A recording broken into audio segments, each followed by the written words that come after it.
us through the schedule for President Biden, because obviously the fact that this is happening hours before he's set to land and visit Jordan and then Israel, it will no doubt come up in discussions with Middle East leaders.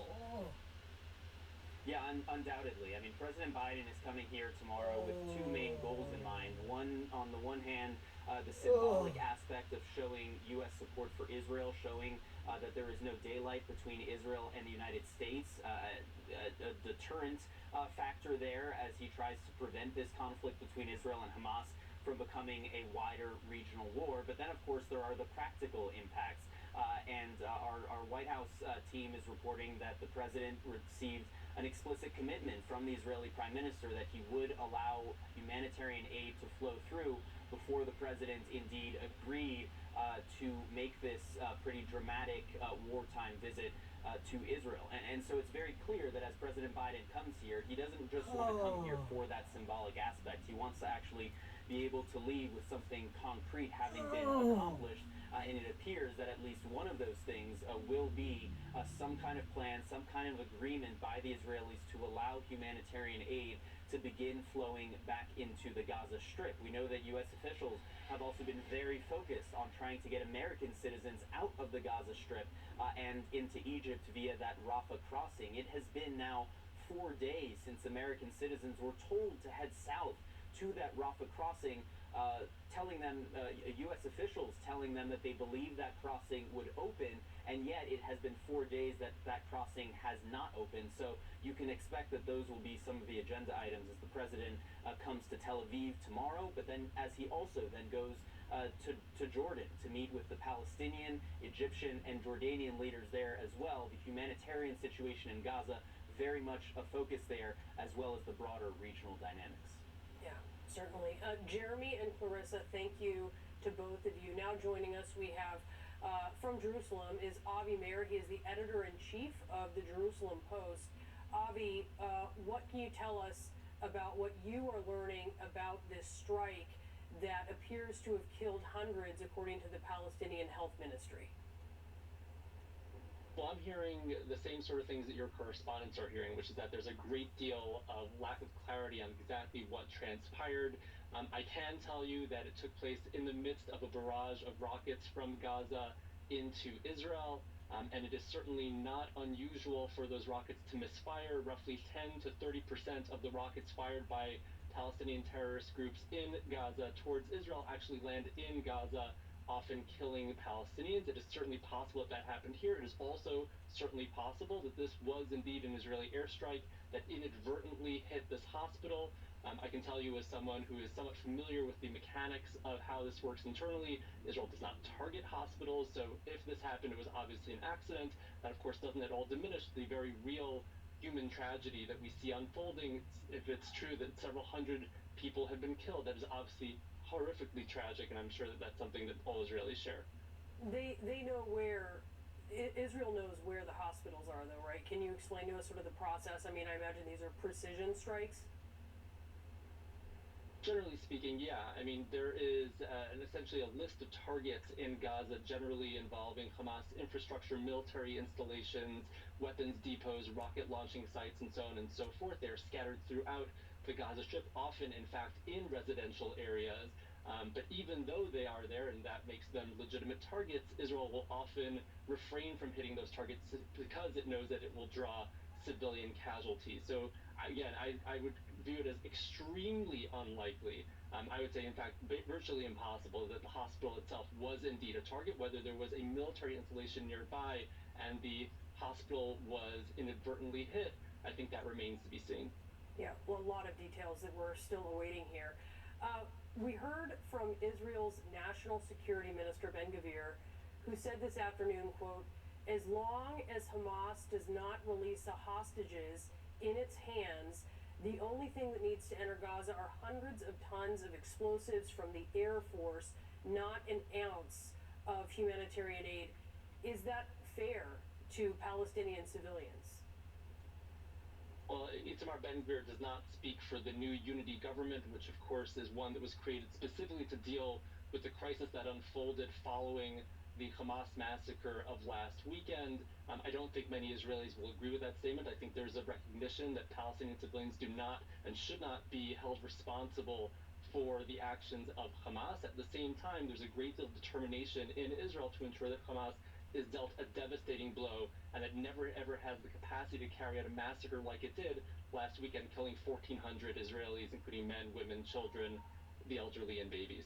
And I do want to just note to our viewers as they are looking at these are live pictures coming into us from Ramallah, where there are hundreds of people protesting after this hospital has been hit in Gaza.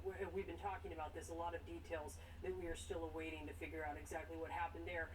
But Avi, President Biden, will be arriving in Israel tomorrow morning. What are Israelis looking for from this visit from him? Well, look, I think the president has been tremendously supportive of Israel over the past week.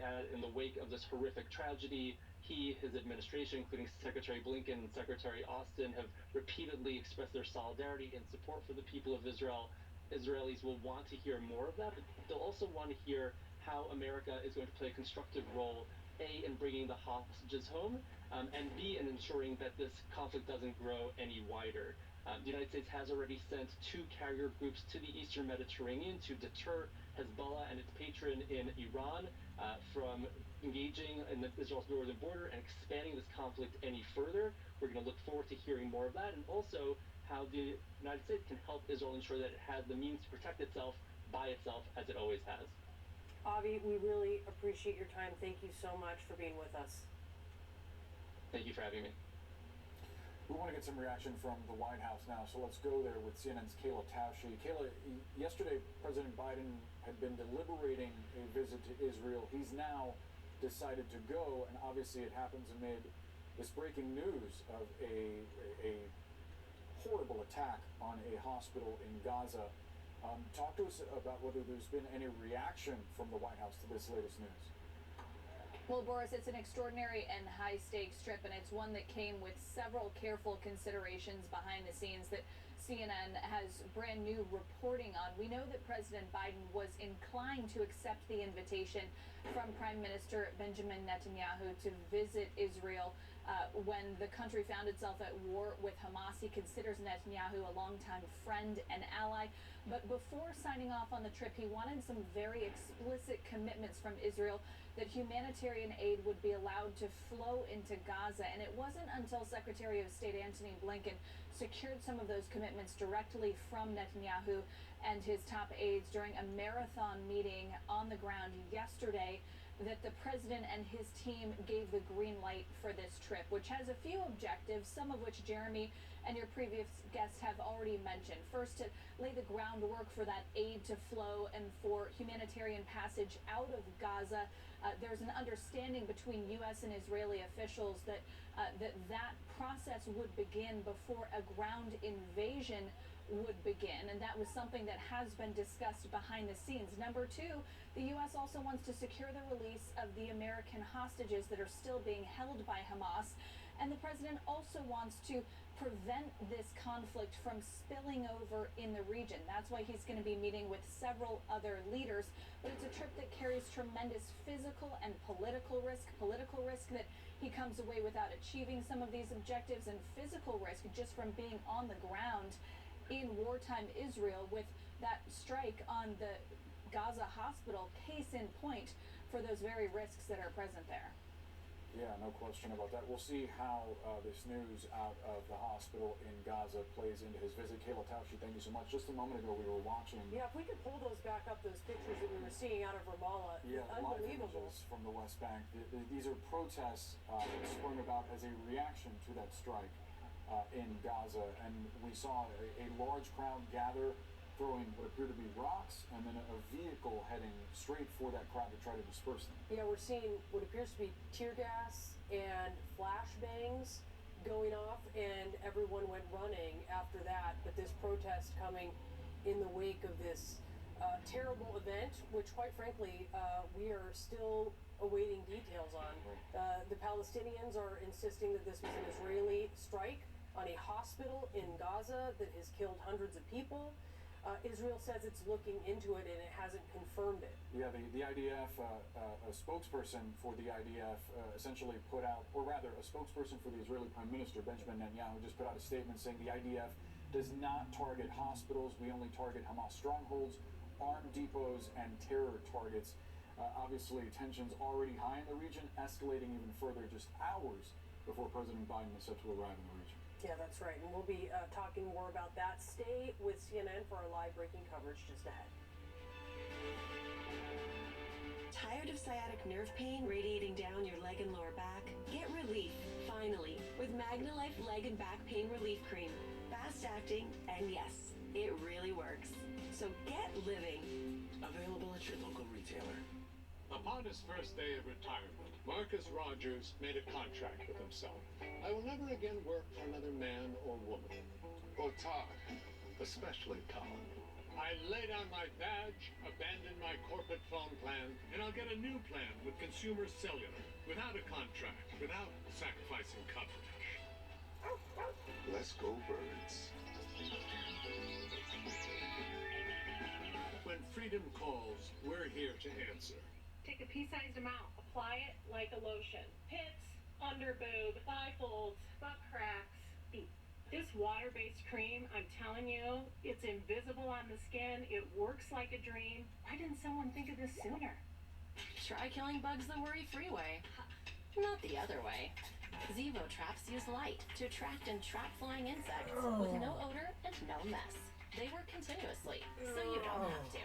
Zevo, people-friendly, bug Cough? Congestion? I'm feeling better. All in one and done with new Mucinex Kickstart. Headache? better now. New Mucinex Kickstart gives all-in-one and done relief with a morning jolt of instant cooling sensation. It's comeback season.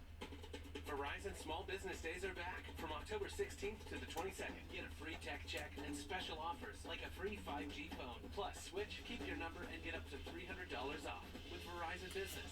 It's your business. It's your Verizon. Bye-bye cough. Later chest congestion. Hello, 12 hours of relief. 12 hours? Not coughing? Hashtag still not coughing? Mucinex DM. 12 hours of relief from chest congestion and any type of cough, day or night. Mucinex DM. It's comeback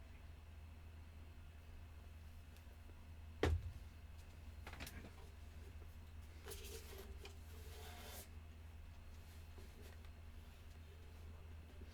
President Biden is going to be landing in Israel soon.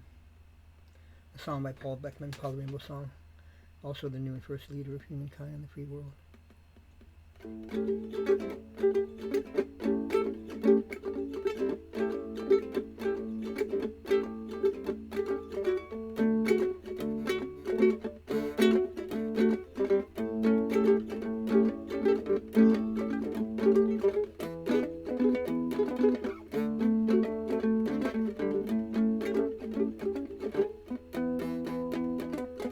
President Biden is going to be landing in Israel pretty soon.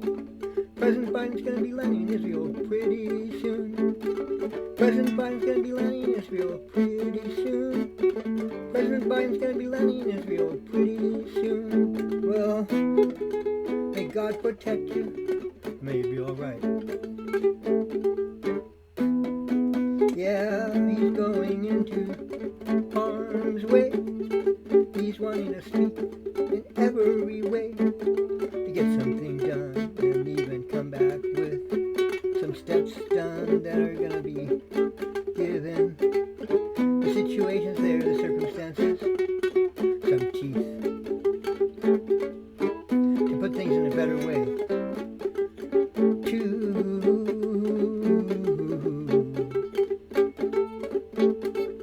make things more stable